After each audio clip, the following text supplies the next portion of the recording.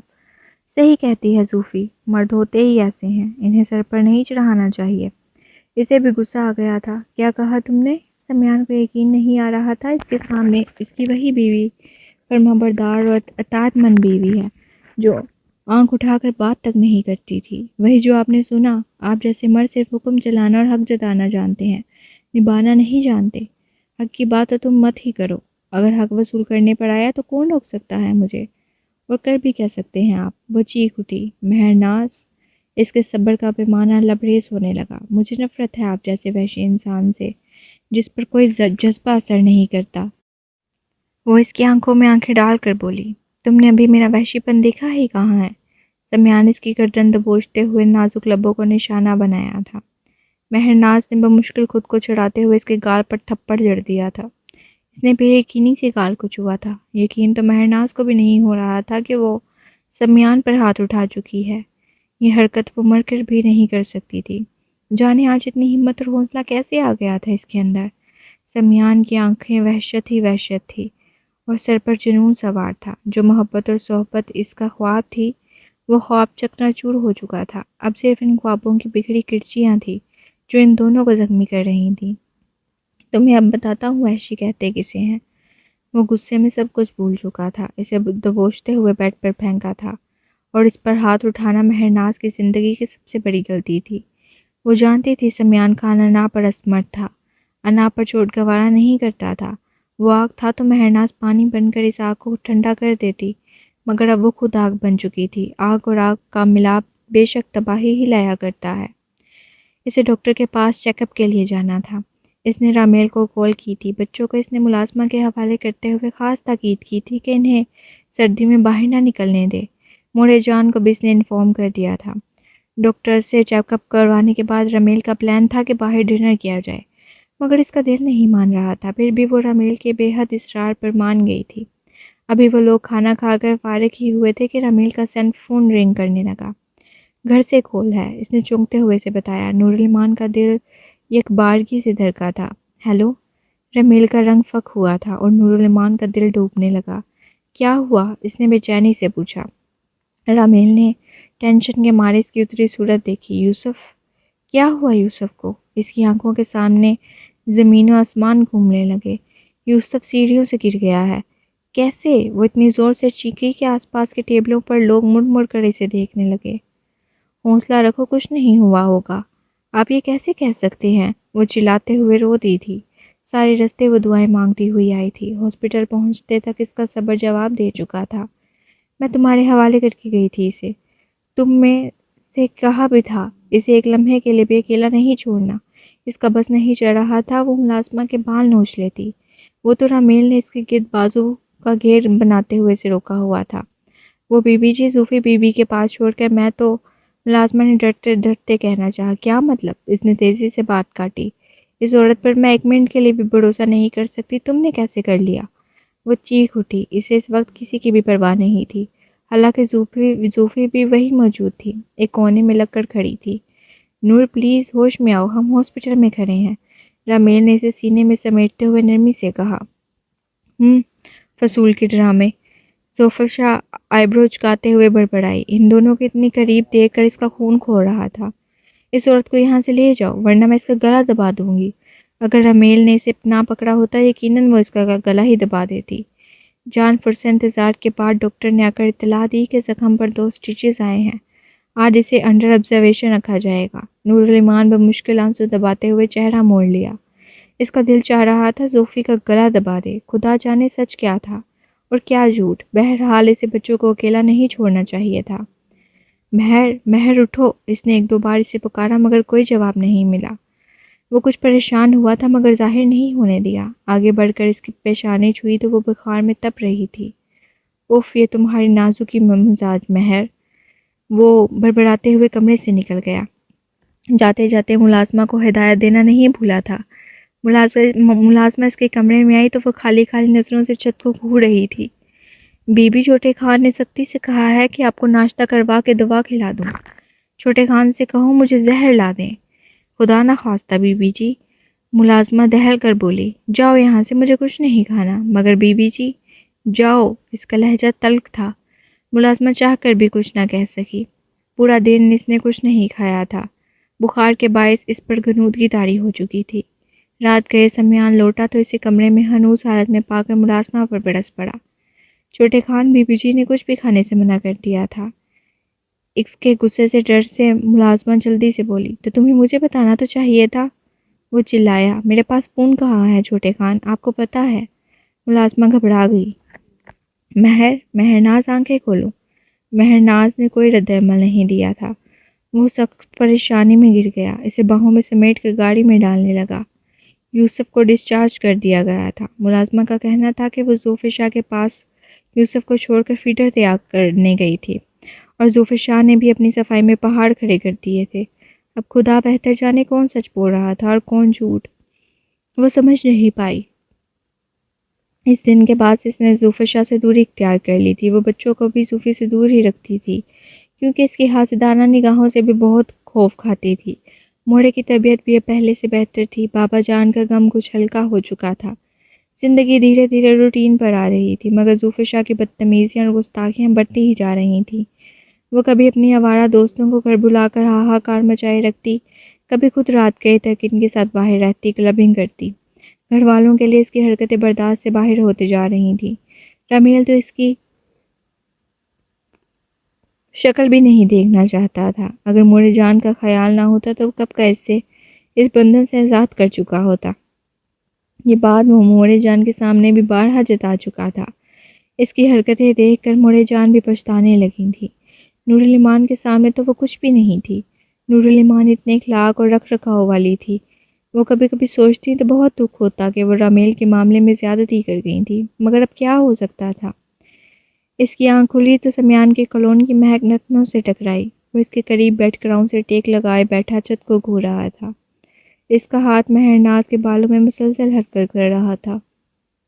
رات بھر اس نے اس کی جان کو ہلکان کیے رکھا تھا۔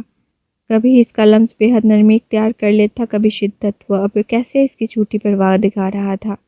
وہ بے حد غصے میں اس کا ہاتھ جھٹک کر اٹھی۔ تم ٹھیک ہو؟ وہ اس کی جانب متوجہ ہوا۔ آپ کو جو چاہیے تھا وہ حاصل کر چکے، اب مجھے میرے حال پر چھوڑ دیجیے۔ کیا بکواس کر رہی ہو تم؟ اگلے ہی لمحے وہ اس کی سخت گرفت میں تھی۔ سچ ہی تو کہہ رہی ہوں۔ اس کی آنکھیں بھر گئیں۔ دماغ خراب ہو گیا ہے تمہارا، اور میں اسے ٹھیک کرنا بھی جانتا ہوں۔ سمیان نے اسے بےدردی سے جھٹک دیا۔ میں ملازمہ کو کھانا دے کر بھیج رہا ہوں، کھا لینا، پھر تم نے دوائی بھی کھانی ہے، زہر کھلا دیں۔ مہرناز بس کرو، بہت ہو گیا، اب تم میرے صبر کا امتحان لے رہی ہو۔ آپ نے بھی میرے بہت سے امتحان لیے ہیں۔ جب خود پر بات آئی تو سب جواب دینے لگا آپ کا۔ چہرے پر بکھری سیال ہٹوں اور بخار کی سرخی نے اس کے حسن کو نکھار بخشا تھا، یا اس کی نظر کا کمال تھا۔ وہ ایک لمحے کے لیے اس کے حسن میں محو ہو گیا۔ مہرناز جانے لگی کہ سمیان نے اس کا بازو کھینچا۔ وہ سیدھا اس کے سینے سے ٹکرا گئی۔ محبت کرتا ہوں تم سے، تمہاری ذات کے متعلق سارے حق رکھتا ہوں، جب چاہوں یہ حق استعمال بھی کر سکتا ہوں۔ وہ والہانہ محبت سے اس کے چہرے کو چومتے ہوئے کہنے لگا، اس کا ہرگز یہ مطلب نہیں کہ آپ اس حق کا غلط استعمال کریں۔ مہرناز نے نفرت سے چہرہ موڑ لیا اور خود کو چھڑاتے ہوئے وہاں سے ہٹ گئی۔ وہ فریش ہو کر کمرے سے نکلی تو سمیان خود اس کے لیے کھانے کی ٹرے بنا کر لایا۔ کھانا کھا لو۔ مجھے نہیں کھانا۔ اس نے بے رحمی سے اسے نظر انداز کیا اور بیڈ پر آ بیٹھی۔ وہ ٹرے اٹھائے بیڈ پر لے آیا۔ اس نے نوالا بناتے ہوئے اس کی طرف بڑھایا کہ اس نے نفرت سے اس کا ہاتھ جھٹک دیا۔ مہرناز، اس نے غصہ دباتے ہوئے اسے دیکھا، میں زبردستی نہیں کرنا چاہتا، بہتر ہوگا مجھ مجبور مت کرو۔ مہرناز اس سے بری طرح بدظن ہو چکی تھی۔ اس رات کے بعد تو اس کی شکل بھی دیکھنا نہیں چاہتی تھی۔ کھاؤ۔ وہ اتنی تیز چیخا کہ مہرناز سہم گئی۔ اس کی آنکھوں سے آنسو رواں ہونے لگے۔ اس نے چند نوالے زہر مار کیے اور اس کی ہتھیلی سے گولیاں اٹھا کر نگل لیں۔ سر تک کمفرٹر کھینچ کر خود کو چھپا لیا۔ سمیان ایک دو لمحے سے دیکھتا رہا، پھر اٹھ کر چلا گیا۔ موڑے جان کو اچانک کھانسی کا دورہ پڑ رہا تھا۔ ظفر شاہ لاؤنج میں مزے سے ہینڈ فری کانوں میں ٹھوس کر فلم دیکھنے میں مشغول تھی۔ نور نیچے بچوں کے لیے فیڈر تیار کرانے آئی تھی۔ موڑے جان کی چیخیں سن کر ان کے کمرے کی جانب دوڑی تھی۔ وہ بری طرح کھانس کھانس کر بے حال ہو چکی تھی۔ وہ ملازمہ پر غصہ کرتے ہوئے ڈاکٹر کو بلانے کی ہدایت دینے لگی۔ کچھ وقت بعد ڈاکٹر آ چکا تو وہ لاؤنج میں بیٹھی ظفر شاہ کی جانب بڑھی۔ اس نے ہینڈ فری کھینچ کر دور پھینکی تھی۔ تمہیں ہوش بھی ہے کیا؟ قیامت آ کر گزری ہے یہاں؟ وہ بہت غصے میں تھی۔ ظفر شاہ اس کی جسارت پر کھولنے لگی۔ تمہاری ہمت کیسے ہوئی مجھ سے اس طرح بات کرنے کی؟ موڑے جان کب سے تمہیں آوازیں لگا رہی تھی اور تم نے جواب دینا ضروری نہیں سمجھا؟ اگر انہیں کچھ ہو جاتا تو ہو جائے، کچھ ہوتا ہے تو ہو جائے، کیا سارے بزرگ میری ہی ذمہ داری ہیں اس گھر میں؟ وہ انتہائی بدتمیزی سے چلائی۔ تم جیسا بے شرم میں نے آج تک زندگی میں نہیں دیکھا۔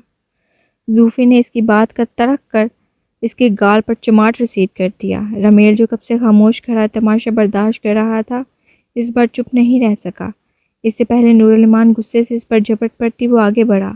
اپنا بوریا بستر سمیٹو اور میرے گھر سے دفع ہو جاؤ زوفی، ورنہ مجھ سے برا اور کوئی نہیں ہوگا۔ وہ اپنی ماں کے خلاف ایک لفظ بھی نہیں برداشت کر سکتا تھا۔ زوفی کو امید نہیں تھی کہ وہ سن لے گا، اس کا رنگ فک ہو چکا تھا۔ نور! رمیل نے اس کا رخ اپنی جانب موڑنا چاہا، مگر وہ اس کا ہاتھ جھٹک کر غم و غصے سے دم دم سیڑھیاں چڑھتی اوپر والے پورشن میں چلی گئی۔ وہ ضبط سے مٹھیاں بھینچ کر رہ گیا۔ فی الوقت وہ موڑے جان کے کمرے کی طرف بڑھا، جن کا ڈاکٹر چیک اپ کر رہا تھا۔ نورالایمان کو تو وہ بعد میں بھی منا سکتا تھا۔ موڑے جان کی حالت کا سن کر سمیان سے بھی رہا نہیں گیا تھا۔ وہ رمیل سے جتنا بھی ناراض نہیں، مگر بابا جان کے جانے کے بعد رشتوں کے معاملے میں بہت حساس ہو گیا تھا۔ اس لیے جیسے ہی اس نے ملازموں سے خبر سنی، اسلام آباد والے آفس سے سیدھا حویلی کے لیے نکل گیا۔ راستے میں اس نے بہت بار لینڈ لائن پر مہرناز سے رابطہ کرنے کی کوشش کی، مگر رابطہ ممکن نہ ہو سکا۔ وہ سیدھا ہاسپٹل ہی پہنچا تھا۔ اسے دیکھ کر موڑے جان کی آنکھیں بھر آئیں۔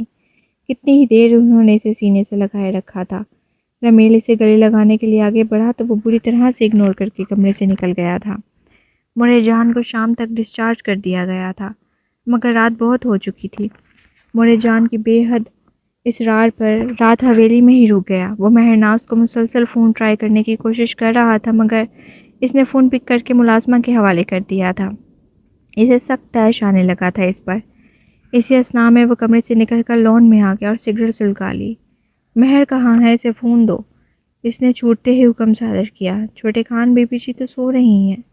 ٹھیک ہے، اس نے غصے سے اپنی غیر موجودگی کی اطلاع دیے بغیر ہی فون بند کر دیا۔ تمہارا دماغ تو میں آ کر ٹھیک کرتا ہوں، اس نے طیش میں آ کر سوچتے ہوئے سگریٹ کا دھواں ہوا میں چھوڑا۔ رمیل چلتے ہوئے اس کے سامنے رکھی چیئر پر بیٹھ گیا۔ سمیان اسے اگنور کر کے جانے لگا تو وہ بولا، بیٹھو، مجھے تم سے بات کرنی ہے۔ مجھے آپ سے کوئی بات نہیں کرنی۔ بیٹھ جاؤ سمیان، یہ میرا حکم ہے۔ رمیل یار خان سخت لہجے میں گویا ہوا۔ وہ اس کی بہت عزت کرتا تھا، اس لیے خاموشی سے بیٹھ گیا۔ تم حویلی کب آ رہے ہو واپس؟ کبھی نہیں۔ آپ کی حویلی آپ کو مبارک ہو، وہ تلخی سے بولا۔ میرا حویلی پر کوئی دعویٰ نہیں ہے۔ تم نے زیادہ وقت بابا جان کے ساتھ یہاں گزارا ہے، اس لیے یہاں کے اصول و قوانین سے بھی تم بخوبی واقف ہو اور ہینڈل کرنا جانتے ہو۔ اس بات سے تمہارا کیا مطلب ہے؟ وہی جو تم سمجھ رہے ہو۔ میں واپس جانا چاہتا ہوں، اس لیے میں چاہتا ہوں کہ حویلی کا انتظام تم سنبھالو سمیان۔ یہاں ہماری روایات ہیں، ہماری پہچان ہے، ہمارے خاندان کا نام ہے۔ ہمارے پرکھوں نے سالوں سے جو عزت اور نام کمایا ہے، میں چاہتا ہوں تم اسے برقرار رکھو۔ میرا کیا ہے، میں تو نوعمری سے سرکاری نوکری میں دھکے کھا رہا ہوں، آبادی ہو گیا ہوں۔ یہ جاب میرا پیشن بن چکی ہے، میں اسے چھوڑ نہیں سکتا۔ اس کی جذباتی گفتگو سن کر سمیان کا حساب پر جمی برف پگھلنے لگی۔ میں تمہارے فیصلے کے حق میں نہیں ہوں۔ لوگ کیا سوچیں گے اگر تم حویلی سے جدا ہو جاؤ گے؟ اور ویسے بھی تم بڑے بیٹے ہو اس حویلی کے، سرداری پر تمہارا حق ہے۔ تم بے فکر رہو، کوئی ہمارے اس فیصلے پر سوال نہیں اٹھا سکے گا۔ میں اپنی خوشی سے یہ سرداری تمہیں سونپتا ہوں میرے بھائی، رمیل نے حتمی انداز میں کہا۔ اور پلیز آئی ریکویسٹ، موڑے جان آج کل بہت اسٹریس لینے لگی ہیں۔ وہ تمہیں اور مہرناز کو بہت یاد کرتی ہیں۔ جتنی جلدی ہو سکے وہ حویلی واپس آ جاؤ۔ سمیان نے نیم رضامندی سے سر ہلایا تھا۔ وہ اس کے کندھے پر ہاتھ رکھ کر اٹھ کھڑا ہوا اور جاتے کچھ یاد آنے پر رکا۔ میں ظفر شاہ کو چھوڑنے کا فیصلہ کر چکا ہوں۔ مگر کیوں؟ سمیان ایک لمحے کے لیے شوق ہوا تھا۔ اس نے میرے سامنے میری ماں کی بے ادبی کی ہے سمیان۔ جو میرے سامنے ایسی حرکت کر سکتی ہے، وہ میری پیٹھ پیچھے نہ جانے کیا کرتی ہوگی۔ اور ویسے بھی یہ بابا جان کا فیصلہ تھا، میری رضامندی نہیں تھی اس فیصلے میں۔ صوفی چاہتی تو انکار کر سکتی تھی، اس نے خود اپنے لیے یہ کانٹے چنے ہیں، وہ کہہ کر جا چکا تھا۔ سمیان کی پیشانی پر لکیریں ابھرنے لگیں۔ پہلے کیا اس کے اور مہر کے درمیان کم مسائل تھے، جو ظفر شاہ کی وجہ سے ان کے رشتے میں جانے کیا طوفان برپا ہونے لگا تھا۔ مہرناز کو دکھ ہوگا رامیل کے فیصلے سے اور وہ سارا غصہ اس پر نکالے گی۔ آج کل اس کا دماغ آؤٹ ہو چکا تھا۔ اس نے سوچتے سوچتے کچھ دیر بعد دوسری سگریٹ سلگا لی تھی۔ وہ رامیل کے ساتھ بچوں کی کچھ چیزیں لینے مارکیٹ گئی ہوئی تھی۔ اس بار اس نے بچے ملازمہ کے حوالے کرنے کی غلطی نہیں کی تھی، بلکہ موڑے جان نے انہیں اپنی ذمہ داری پر اپنے پاس ہی رکھ لیا تھا۔ وہ لوگ واپس آئے تو حویلی میں ایک دم سناٹا سا چھایا ہوا تھا۔ اس کے دل کو کچھ ہوا تھا۔ اس نے آگے بڑھ کر موڑے جان کے کمرے میں جھانکا تو بچے وہاں سے نہیں تھے۔ کیا ہوا موڑے جان؟ اس کا دل تیز رفتار میں دھڑک رہا تھا۔ تم رامیل کو بھیجو، مجھے اس سے بات کرنی ہے۔ مگر موڑے جان، یوسف اور جاؤ۔ ان کا لہجہ کچھ سخت تھا۔ وہ دھڑکتے دل کے ساتھ کمرے سے نکل گئی۔ تم نے زوفی سے کچھ کہا تھا؟ موڑے جان کا لہجہ سپورٹ تھا۔ جی، میں نے اسے کھلا کر نوٹس بھجوایا تھا۔ اس نے جھوٹ بولنا مناسب نہیں سمجھا۔ یوسف کی بیوی کے بھائی آئے تھے۔ موڑے جان کا لہجہ سپورٹ تھا۔ ان کا کہنا تھا کہ انہیں کسی عورت نے بتایا ہے کہ ان کی بہن کے دونوں وارث اس حویلی میں ہیں۔ موڑے جان نے اس کے سر پر دھماکہ کیا۔ وہ یکدم ٹینشن میں آ گیا۔ یہ ضرور زوفی شاہ کی حرکت ہے۔ اس کے علاوہ کون کر سکتا ہے؟ میں اسے چھوڑوں گا نہیں۔ درگزر سے کام لو میرے بچے۔ کہاں تک درگزر کروں موڑے جان؟ اب بات میرے بچوں پر آ چکی ہے۔ ان معصوموں کا کیا قصور ہے بھلا؟ اس وقت بچے کہاں ہیں؟ کہیں آپ نے انہیں ان کے حوالے تو نہیں کر دیا؟ اس کے دل نے ایک ہارٹ بیٹ مس کی تھی خوف سے۔ میں نے ان لوگوں کو آتے ہی ڈرائیور کے ہاتھ ملازمہ کے ساتھ دونوں بچوں کو تمہارے گھر بھجوا دیا تھا۔ یا اللہ تیرا شکر، میں کال کر کے پوچھتا ہوں۔ تمہارے پاس لیگل کسٹڈی ہے نا بچوں کی؟ وہ جاتے جاتے رکا۔ جی موڑے جان، میرے پاس نور بانو کے باقاعدہ اسٹیٹمنٹ موجود ہے، جس میں اس نے خود بیان دیا ہے کہ اس سے خطرہ ہے اس کے بھائی بچوں کو نقصان پہنچا دیں گے، اس لیے وہ بچوں کو میرے حوالے کر رہی ہے۔ آپ فکر نہ کریں، اس کے بھائی میرا کچھ نہیں بگاڑ سکیں گے۔ اور میں ان کی بھی خبر لیتا ہوں۔ ان کی ہمت کیسے ہوئی ایک آرمی آفیسر کے گھر آ کر گنڈا گردی کرنے کی؟ ٹھیک ہے، نور الایمان کو لے جاؤ، خیر سے جانا۔ تھینک یو سو مچ موڑے جان۔ میرے اور سمیان کے درمیان چیزیں نارمل ہو چکی ہیں۔ اب آپ کو اپنا لاڈلا بیٹا بہت جلد واپس مل جائے گا، جسے آپ ہر وقت مس کرتی رہتی ہیں۔ اس نے مزاحیہ انداز میں کہا تو موڑے جان ہنس دی۔ تم دونوں ہی مجھے بہت عزیز ہو بیٹا۔ جانتا ہوں۔ وہ ان کی پیشانی چوم کر کمرے سے نکل گیا۔ اسے نور الایمان کو بھی اپنے طریقے سے ہینڈل کرنا تھا تاکہ وہ ٹینشن نہ لے۔ 3-4 دنوں سے اسے طبیعت کچھ ٹھیک نہیں لگ رہی تھی۔ کچھ بھی کھاتی جی متلانے لگتا۔ آج بھی اس کی کنڈیشن کچھ مختلف نہ تھی۔ اس نے صبح سے کچھ نہیں کھایا تھا۔ طبیعت مزمل سی تھی۔ صبح سے وہ بستر سے ہی نہیں نکلی تھی۔ ملازمہ مختلف کاموں میں مصروف تھی کہ اسی لمحے کریڈل بجنے لگا اور مسلسل بجتا ہی جا رہا تھا۔ بالآخر اسے اٹھانا پڑا۔ جیسے ہی اسے قدم زمین پر رکھا، اس کا سر بری طرح سے چکرایا اور وہ گش کھا کر گر پڑی۔ ملازمہ کریڈل لیے اس کے پاس آئی تو اسے کارپیٹ پر گرا دے کر چیختے ہوئے آگے بڑھی تھی۔ ملازم دوڑتا ہوا لیڈی ڈاکٹر کو بلا لایا تھا۔ کب سے ہے آپ کی یہ کنڈیشن؟ ڈاکٹر نے چیک اپ کے بعد اسٹیتھوسکوپ گلے میں ڈالتے ہوئے پوچھا۔ کافی دنوں سے، اس نے نحیب سی آواز میں کہا۔ مبارک ہو، آپ امید سے ہیں۔ اب سے آپ کو اپنی ڈائٹ کا خاص خیال رکھنا ہے۔ جی؟ وہ شاکڈ تھی۔ ڈاکٹر صاحبہ پلٹ کر ملازمہ سے جانے کیا کہہ رہی تھیں۔ اسے بس اس کے لب ہلتے دکھائی دے رہے تھے۔ وہ چلے پیر کی بلی کی طرح کمرے میں چکر کاٹ رہی تھی کہ رامیل اندر آیا۔ کیا ہوا؟ موڑے جان نے کیوں بلایا تھا؟ یوں ہی بلایا تھا۔ اس کی پریشان صورت دیکھ کر وہ چھپا گیا۔ جھوٹ مت بولیں، اب کیا کیا ہے آپ کی اس چہیتی نے؟ بتائیں مجھے۔ سب سے پہلے تو وہ میری چہیتی نہیں ہے، اور اب تم اس کا نام بھی نہیں لوگی ہمارے درمیان۔ اور دوسری بات کہ ایک پریشانی تھی مگر حل ہو چکی ہے۔ اب تمہیں فکر کرنے کی ضرورت نہیں ہے۔ نہیں، 1 منٹ، کیا مطلب ہے آپ کا؟ میں نے کہا تھا کہ میں صرف تم سے محبت کرتا ہوں اور ثابت کر کے دکھاؤں گا۔ اس نے محبت سے اس کے دونوں ہاتھ تھام لیے۔ میں سمجھی نہیں۔ اس کا چہرہ فک ہوا۔ میں نے ظفر شاہ کو کھلا کا نوٹس بھجوا دیا ہے۔ اب میرا اس سے کوئی تعلق نہیں۔ آپ اسے جانے کیوں دکھ ہوا تھا؟ کیا ہوا، تم خوش نہیں ہوئی؟ رامیل اس کا چہرہ ہاتھوں کے پیالے میں لیے۔ پتہ نہیں، وہ کنفیوز سی تھی۔ ادھر دیکھو۔ رامیل نے اس کا چہرہ اپنی جانب موڑا۔ اس نے آنکھیں اٹھا کر اس دراز کا قدامت شخص کو دیکھا۔ وہ بمشکل کندھے تک آتی تھی۔ اب صرف تم ہوگی اور ہمارے بہت سے بچے ہوں گے۔ بہت سے، خدا کا خوف کریں۔ وہ ہنس پڑا۔ کہ اس میں برائی کیا ہے؟ اس نے معصوم بنتے ہوئے پوچھا۔ برائی ہی برائی ہے۔ جب تک ہم یوسف اور علیزے کی اچھی تربیت نہیں کرتے تب تک آپ سوچیے گا بھی مت۔ اس نے رامیل کو دور دھکیلتے ہوئے کہا۔ ارے مگر سنو تو صحیح، تب تک تو بہت دیر ہو جائے گی۔ رمیل نے اسے اپنی طرف کھینچا اور بالوں میں منہ چھپاتے ہوئے کہا، کوئی دیر نہیں ہوگی۔ اس کا موڈ بدلتے دیکھ کر نور الایمان نے خود کو چھڑاتے ہوئے بولی، مگر نور الایمان یار۔ رمیل نے معصوم سی صورت بنائی تو وہ ہنس دی۔ میں نے کہہ دیا بس، اب ہم گھر واپس جا رہے ہیں، اس نے جاتے ہوئے کہا۔ تم کہاں جا رہی ہو؟ وہ بسورا۔ میں پیکنگ کرنے جا رہی ہوں، صرف اپنی اور بچوں کی پیکنگ کروں گی، آپ اپنی پیکنگ خود کریں۔ وہ جاتے جاتے کہہ گئی، فوجیوں کی بھی کیا زندگی ہے، گھر ہو یا باہر ایک سا ماحول ہے۔ منہ بناتے ہوئے اٹھا اور الماری کی جانب بڑھا۔ وہ اس مہینے ایک ہی بار اسلام آباد کا چکر لگا پایا تھا۔ موڑے جان اسے بار بار فورس کر رہی تھی کہ مہرناز کو حویلی واپس لے آئے، مگر وہ مہرناز کو سبق سکھانے کا ارادہ رکھتا تھا۔ دیکھنا چاہتا تھا وہ ناراضگی پر قائم رہ کر کتنے دن اسے دور رہ سکتی ہے۔ اس دوران کاروباری مسائل اور حویلی کے اندر باہر کام اتنا تھا کہ اسے کچھ سوچنے سمجھنے کا بالکل بھی وقت نہیں ملتا تھا۔ رات کو وہ تھکا ہوا بستر پر سونے کے لیے لیٹا تھا کہ اس کا فون بجنے لگا۔ اسلام آباد والے گھر کا نمبر دیکھ کر وہ پریشان سا ہوا اٹھا۔ اس نے صبح ہی کال کی تھی مگر اچانک کال کٹ گئی تھی اور بات نہیں ہو سکی تھی۔ وہ اس وقت پریشان ہو گیا تھا۔ صاحب جی، آپ کو اسی وقت یہاں آنا پڑے گا۔ خدا خیر کرے، ہوا کیا ہے؟ اس کا دل زور سے دھڑکا۔ بی بی جی صبح سے روئی جا رہی ہیں چھوٹے خان۔ کیا؟ مگر کیوں؟ وہ بے چین ہو اٹھا۔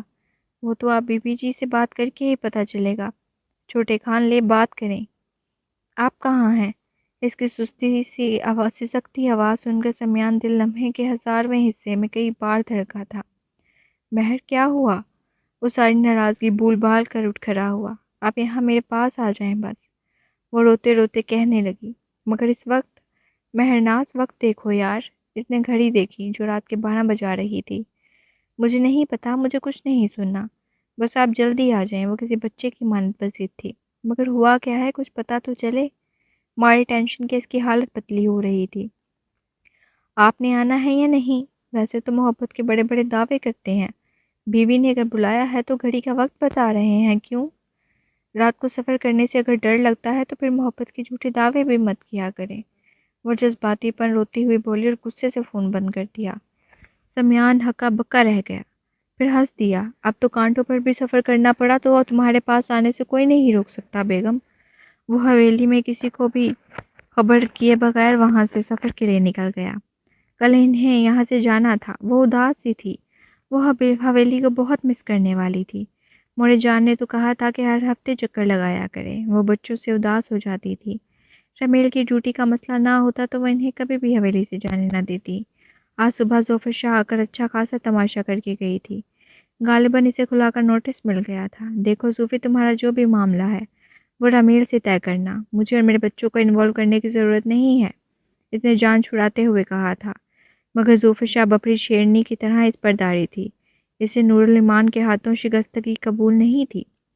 اسے ابھی بھی یہی لگ رہا تھا کہ نور الایمان نے رمیل کے اسے طلاق دینے پر مجبور کیا ہے، مگر اس میں نور الایمان کا کوئی عمل دخل نہیں تھا۔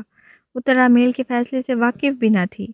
اسے سن کر افسوس ضرور ہوا تھا۔ زوفی بجائے اپنا رویہ سدھارنے کے اس پر الزام تراشی کر رہی تھی۔ موڑے جان نے اسے غصے میں آ کر فوراً حویلی سے نکلوا دیا اور آج کے بعد اسے حویلی آنے پر پابندی عائد کر دی گئی تھی۔ وہ خوش نہیں تھی تو دکھی بھی نہیں۔ بہرحال اس کی زندگی میں اپنی بہت سی مصروفیات تھیں۔ گھر واپس آنے کے بعد اس نے میرال سے کہلوا کر داخلہ فارم منگوائے۔ اس نے آگے پڑھنے کا فیصلہ کیا تھا۔ میر اور اس کے فیصلے سے بہت خوش تھا۔ وہ تو دعائیں مانگتی نہیں تھکتی تھی۔ میر جیسے سمجھدار اور سپورٹ کرنے والا شخص کا ساتھ قسمت والوں کو ملتا ہے۔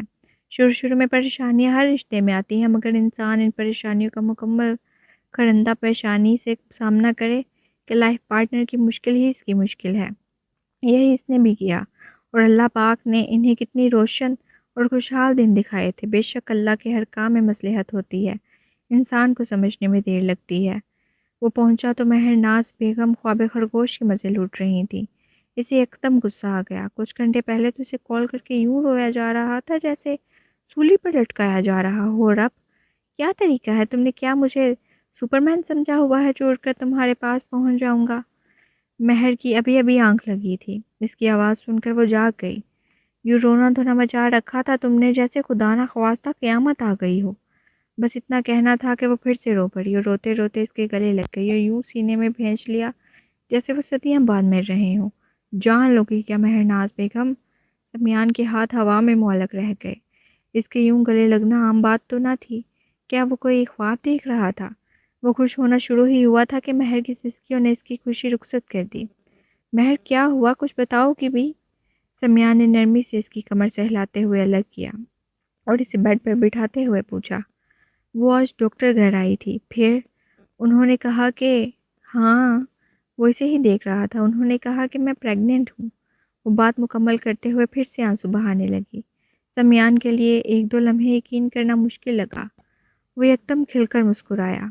اس میں رونے والی تو کوئی بات نہیں پاگل، تم پھر بھی رو رہی ہو۔ سمیان کا دل چاہا سر پیٹ لے، اتنی خوشی کی خبر وہ اسے رو دھو کر سنا رہی تھی۔ پتہ نہیں کیوں مجھے بس رونا آ رہا ہے۔ سمیان نے خوشی سے اسے کس کر گلے لگا لیا اور جا بجا اس کے چہرے پر محبت کے نشانات چھوڑنے لگا۔ وہ اس کے لبوں پر جھکا تو مہرناز ناراضگی سے رخ پھیر لیا۔ میں آپ سے ناراض ہوں۔ آپ مجھے اکیلا چھوڑ کر کہاں چلے گئے تھے؟ اب آ گیا ہوں نا، ساری ناراضگی دور کر دوں گا۔ بولو تو ابھی کر دوں۔ وہ والہانہ پن اس کی طرف جھکا کہ مہر نے اس کے سینے پر ہاتھ رکھتے ہوئے روکا۔ تھینک یو سو مچ میری جان، تم نے اتنی بڑی خوشخبری دی۔ سمیان نے اس کی پیشانی چومتے ہوئے اسے خود میں بھینچ لیا۔ اس کے لمس کی حرارت محسوس کر کے مہرناز نے آنکھیں موند لی۔ دیر سے ہی صحیح اسے بھی احساس ہو گیا تھا کہ وہ سمیان کے بغیر نہیں رہ سکتی۔ رشتوں میں انا نہیں ہوتی۔ اگر وہ انا کچل کر سمیان کو بہت پہلے کال کر لیتی تو اس کی محبت کا مان بڑھ جاتا۔ مگر دیر آئے درست آئے۔ رشتوں میں محبت قائم رکھنے کے لیے بہت سی غلطیوں کو بھلا کر آگے بڑھنا پڑتا ہے کہ ماضی کی راکھ اڑانے سے کچھ حاصل نہیں ہوتا۔